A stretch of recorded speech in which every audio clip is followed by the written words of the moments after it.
Welcome back to my channel. तो आज हम लोग जानेंगे आखिर कौन है ये उमर खालिद और सर्जिल इमाम। आखिर क्यों ये जेल गए, आखिर क्या ऐसा हुआ था कि इन्हें जेल जाना पड़ा, फैक्ट क्या है इस केस का, और क्यों 5 लोगों को बेल मिल गई और इन्हीं दोनों को सिर्फ बेल नहीं मिली। दिल्ली का दंगा क्या है 2020 का, इन सभी सवालों का जवाब आज हम इस वीडियो में प्राप्त करेंगे। तो चलिए जानते हैं कि उमर खालिद कौन था। उमर खालिद एक जेएनयू का रिसर्च स्कॉलर था और फॉर्मर लीडर था यूनिवर्सिटी के डेमोक्रेटिक स्टूडेंट यूनियन का। और सर्जिल इमाद कौन था? तो सर्जिल इमाद एक आईआईटी बॉम्बे और जेएनयू का स्टूडेंट था। कोको विलेज बिहार से बिलोंग करता था। फरवरी 2020 में सिटीजनशिप अमेंडमेंट एक्ट के खिलाफ प्रोटेस्ट के दौरान दंगे के कारण इन्हें जेल ले जाया गया, जिसमें 53 लोगों की मौत हो गई थी और 100 से अधिक लोग घायल हुए थे। दिल्ली पुलिस का मानना था कि ये एक कॉन्स्पिरेसी थी जो जानबूझकर फैलाया गया था, जिनके द्वारा कम्युनल वायलेंस की कोशिश की गई थी। इन दोनों ने किया था। राय दिल्ली हाईकोर्ट में चला, जिसमें 2 सितंबर 2020 को बेल रिजेक्ट कर दिया गया।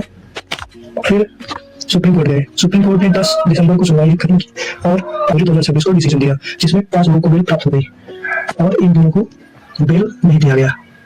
फिर कोर्ट ने कहा कि हाथी का अलग अलग रोल था। इस कॉन्स्पिरेसी में इन दोनों ने सेंट्रल रोल निभाया था, मतलब इस कॉन्स्पिरेसी में इन दोनों का सबसे सेंट्रल रोल था।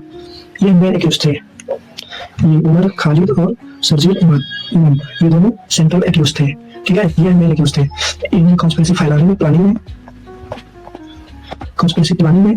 और भड़काऊ भाषण देने में और दंगे फैलाने में अपनी भूमिका निभाई। तो ऑब्जर्वेशन था कि main accused has a bigger and more serious role, बल्कि कोई एक्यूज का केवल सपोर्टिव रोल होता है। मतलब मेन एक्यूज होता है बिगर और सीरियस रोल होता है उसका, लेकिन जो कोई एक्यूज होते हैं उनका सपोर्टिव रोल होता है। मतलब वो छोटी छोटी चीजों में हेल्प करते हैं, ना कि प्लानिंग करते हैं। और मेन एक्यूज क्या होते हैं, वो प्लानिंग करते हैं। तो ये लोग मेन एक्यूज थे। सर्जिल इमाद और उमर खालिद ये मेन एक्यूज थे, इन्होंने प्लानिंग किया, सब कुछ इन्होंने किया। और बाकी जो 5 एक्यूज थे उन्होंने सपोर्टिव रोल कंट्रीब्यूट किया। तो इसलिए मतलब को एक्यूज को बेल मिला और इन दोनों को नहीं मिला, क्योंकि वो हेल्पर थे, सपोर्ट कर रहे थे। लेकिन ये दोनों की प्लानर थे और ये सपोर्टिव रोल कर रहे थे। इसीलिए इन सबको 5 को बेल मिल गया और इनको बेल नहीं मिला। प्लानर होने की वजह से बेल नहीं मिला और ये सपोर्टिव थे, हेल्पर केवल थे, मतलब हेल्प किया था, छोटी छोटी चीजों में हेल्प किए थे, इसीलिए उन्हें बेल ग्रांट कर दिया गया था और इन लोगों को बेल नहीं मिला।